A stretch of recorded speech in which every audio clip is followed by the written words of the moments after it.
Hello and welcome to Dee Dee Blooms. Today I'm looking at repotting my Prosthecea cochleata. This is a hybrid I got a year and a half ago from Sunset Valley Orchids. It's the Prosthecea cochleata Jules and Elaine AM AOS crossed with Prosthecea cochleata H&R 4N. It had flower buds when I purchased it and it bloomed beautifully.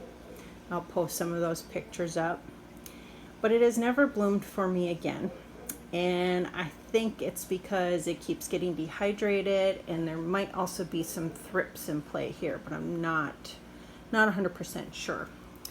But here's my plant and the size of it. It was so tiny when I first got it. I might have a picture of it when I first got it. I'll try to post that up if I do. But since I got it, I have grown this pseudobulb and this pseudobulb. So this is the one that actually had the buds and bloomed. As you can see, these pseudobulbs, they have sheaths, but they never bloomed. They start off nice and green looking. It looks like there's something inside using the flashlight method, and then it just browns up to a crisp. And you can also see these shriveled pseudobulbs. I'm definitely not watering enough. The root structure grows like a monster. Look at that. So I am going to, repot this into a larger pot with more medium. And it's going into this self-watering pot. So hopefully I can monitor the water level better and give it more moisture. And then before I put it in this new pot though, once I have everything cleared away, I'm gonna treat it with this organic 3-in-1 spray I have. It's called Garden Safe. It's okay for people and pets. And it's an insecticide, miticide, and fungicide. So hopefully if there are any type of mites or thrips or anything running around on here, which I have not seen at all, they will all be killed and this can start bouncing back. I don't know if you can see this in this light very well, but the leaves are damaged. And again, I don't know if that's from drying out too much. I don't know what, I'm not getting water on the leaves. So it could be spider mites that had a fun time and I just didn't catch it in time. But again, I'm not seeing any evidence of it. So I'm going to get this out of its pot. I'll pause the video and I'm going to extract this, and then I'll show you what the root structure all looks like. Hopefully I can save some of these roots, but I think I'm going to lose a lot of them that grow on the outside. I might even end up having to cut the pot, but let's see what happens. I'll show you in a moment. Okay, so I got this out. I have a lot of really good roots. I think most of them that were damaged will just start branching again. I also have a number of really dead roots. You can see those super brown ones in there. I'm going to cut those out, clean this up, and we'll see what's left. So I'll be back again in a little bit. Okay, I finished trimming the roots. There's still a lot of light brown in here, but they're firm, so I'm going to keep them in case maybe they will branch. Hopefully that's the right thing to do. Got a new growth right here. I've got another eye for new growth right there. So I'm hoping this new growth right here will mature and actually bloom for me after I do this, that this will make the plant happier. And so next I'm gonna go and spray this with the 3-in-1 insecticide, miticide, and fungicide spray, and hope that if this is a pest issue, it's going to end this. It does look like something's been grazing. Not on the undersides though.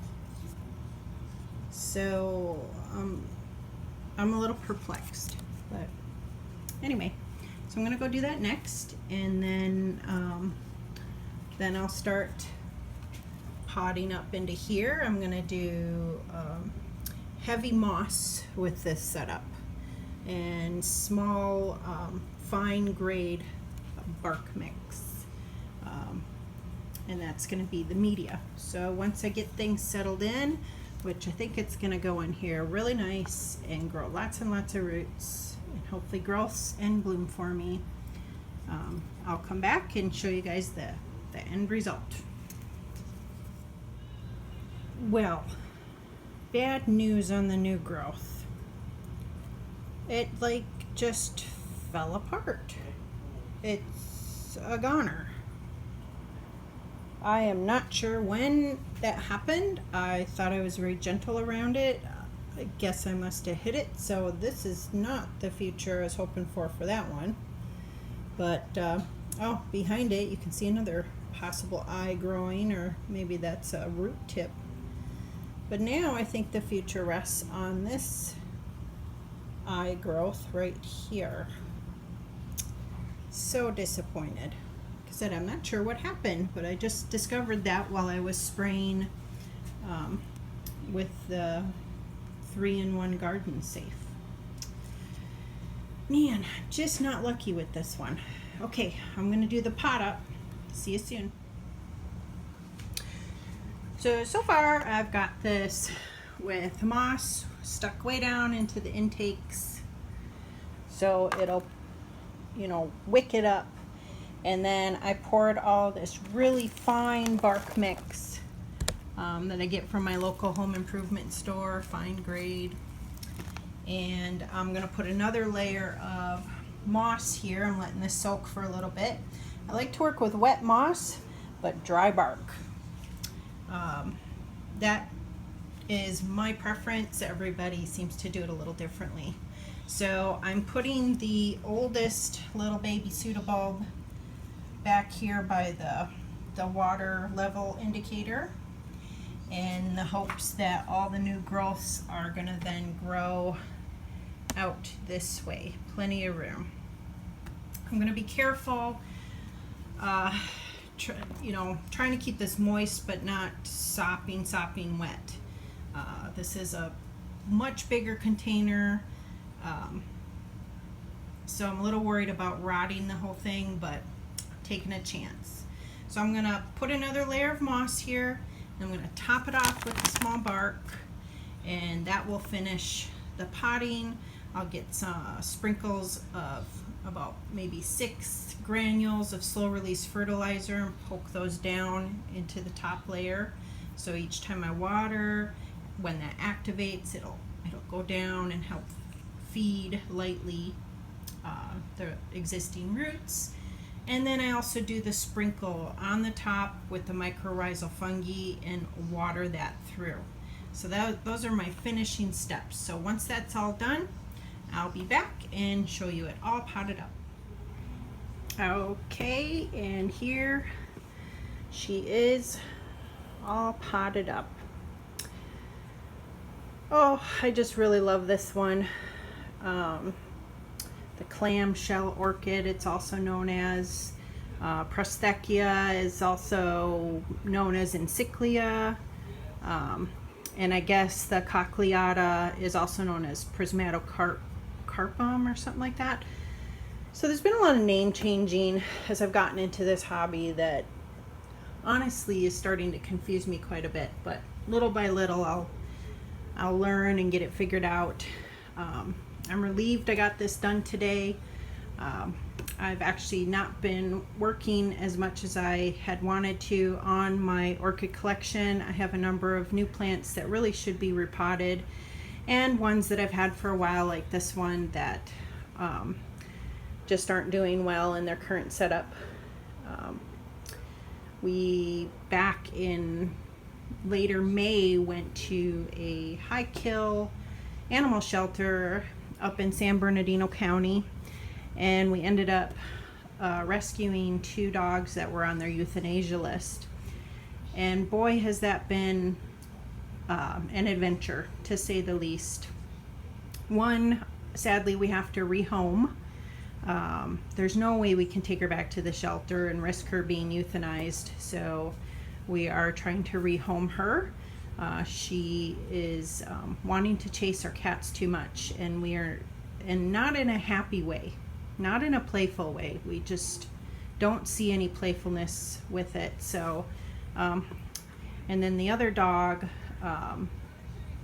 is not liking our resident dog, so we're having to keep 3 dogs separate at all times, and it's a struggle, and it takes away from my lovely orchid activities. So this has been wonderful to do today again, and I'm hoping this one just really starts being happier and no more weird leave things happen. As soon as I see a new growth, I'm going to be so excited. There's so many eyes on this. I was seeing I'm going to have a new growth here coming up, and just really hope none of this kind of stuff happens, and when it throws a sheath, it will actually bloom for me, because these are supposed to be proliferous blooming, you know, sequential. They can be in bloom non-stop sometimes, and so that is not what's been happening. If anybody has any suggestions on this type of orchid, any comments, questions for me, please let me know. Otherwise, if you've stuck it out this far, thanks for watching, and hope you have a wonderful, wonderful rest of your day. Take care.